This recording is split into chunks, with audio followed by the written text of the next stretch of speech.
is Catherine Collins, recording for posterity. It's all over. I don't know how long I've got. Whatever he did, whatever the planes were carrying, it's burning my lungs. Probably some kind of nerve agent. I suspect it's only exposure to the pattern that has kept me alive this long. I'm making my way to Tower 6. I'm going to fuse the signals from the optical array. I just hope I can make it.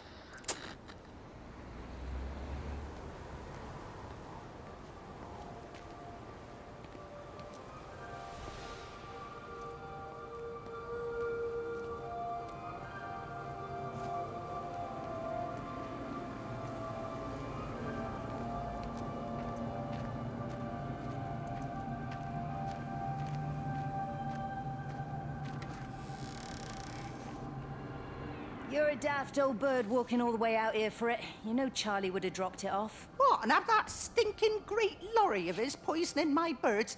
He shouldn't be driving it on these lanes. It's a hazard. I think he was hoping he could have a word with you about Frank. There's nothing to say. Oh, listen, Wendy, they might all be scared of you, but that's not going to work with me. You're 68 years old. Grow up. Talk to Frank. How dare you speak to me like that? Give me my bird feeder right now. Promise me you'll drop by and see your brother. Megan Holloway, give... Not a chance. Promise me. It's for your own good, and you know it. You are a shamelessly manipulative and difficult woman. It's no wonder Charlie adores you so much. No wonder I do what? No wonder you never finish what you start. I thought I told you to check the incoming stock orders. Wendy, one bird feeder for you. I'll tell Frank you'll stop by. Oh! Charlie, stop mooning around and stick the kettle on. Make yourself useful.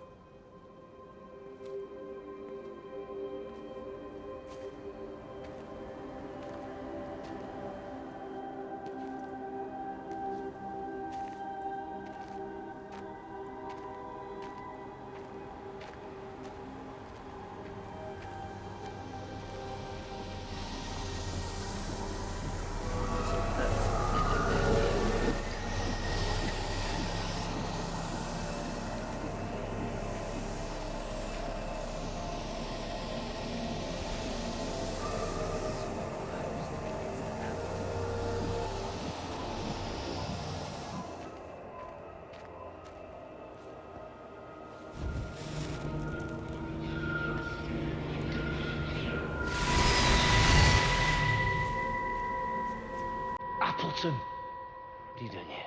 You thieving bastard. I knew it was you. Listen, take everything you need. But then you have to leave. You don't understand. You can't be near me. Painting these stupid little pictures. Stealing food. You always were a little prick. Please, every second we're in proximity makes it worse. I'm a primary conduit. You're a fucking disgrace. Come here! Don't touch me. Get off! What's going on? Come in here. Lord Jesus, it over Sam! us. Thinking you're so much better Sam, than the leave rest of him. us. No physical You contact. and your stupid fucking missus. stop She's it. better than any of you.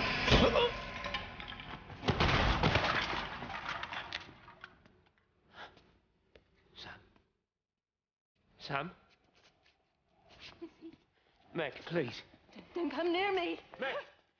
Charlie! Meg, wait! Don't touch me! Meg, please, you have to understand, it was an accident. Get off her! Let go, let's just go. Charlie, you have to understand, it was an accident. Just leave him. Leave him. What have you done, Appleton, you bastard? Come on, Charlie, let's just Meg, get out Charlie, of here. please!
Quartermaster's house. Howard Lantham speaking.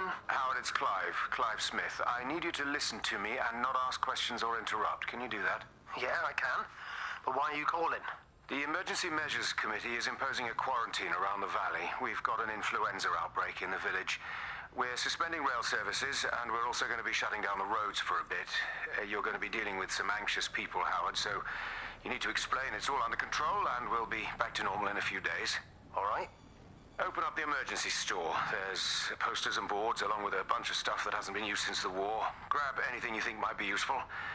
I need you to close up any unoccupied buildings, put posters up, that sort of thing. Make sure everything is all squared away and shipshape.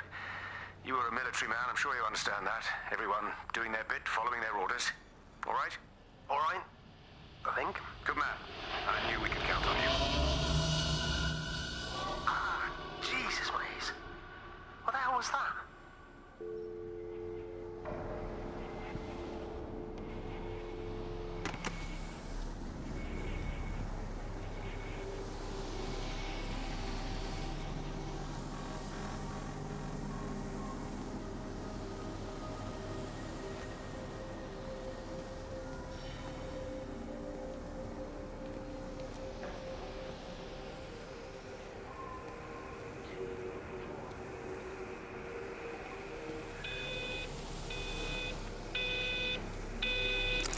Repeating over and over to myself in the dark, eating cold food from a can with my fingers. My name is Catherine Collins. I am Catherine Collins. As if I can force the world to acknowledge my existence. Time has ceased to exist in any real terms. I'm reduced to marking out the days on the walls. Like a cave woman.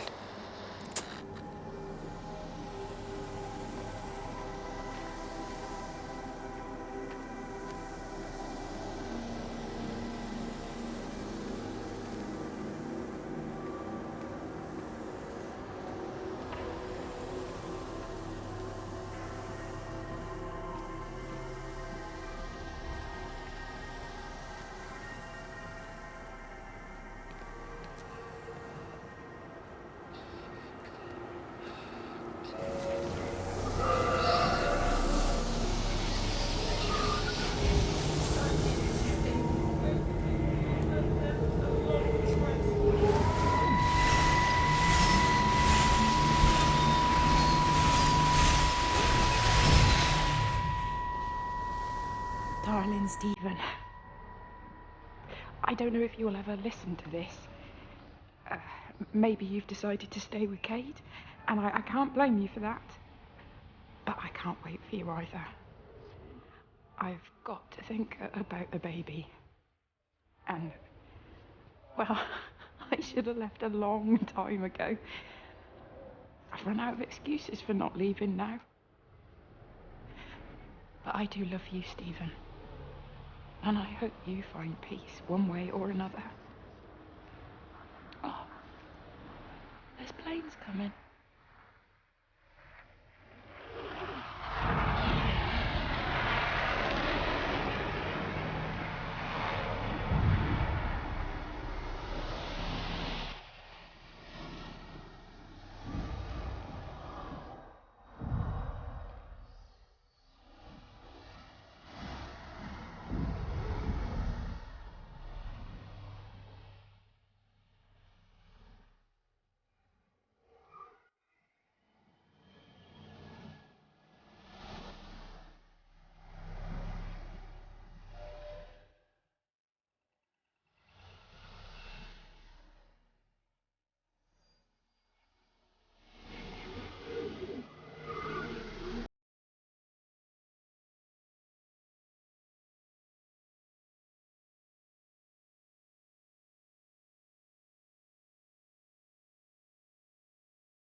I was a kid, my dad found a fox. It had been hit by a car and couldn't walk anymore. My mum went spare, of course. Made him keep it in the shed. He was already slipping away from us then. He spent hours with that fox, telling it all about Italy and the villages they bombed there. I was jealous, I think. The fox got more of my dad than I did. But it was dying, that was clear. So one day, I snuck out, took it a sandwich for food. I was only 8. When it bit me, I remember the anger, the shock, the hurt. Running in, screaming from the garden. My mum panicking about rabies. My dad beat it to death with a spade. Later I found him crying. I'd done it, Ken's son. That's what he said. I'd done it, Ken, it was hurting you. That's just a poor, dumb, dying animal. It doesn't know it's hurting us. Christ help us, it's left the valley. It's everywhere now. It's been 3 hours since the planes went over. I haven't been able to reach anyone on the shortwave. I'm beginning to think I may have made a terrible miscalculation.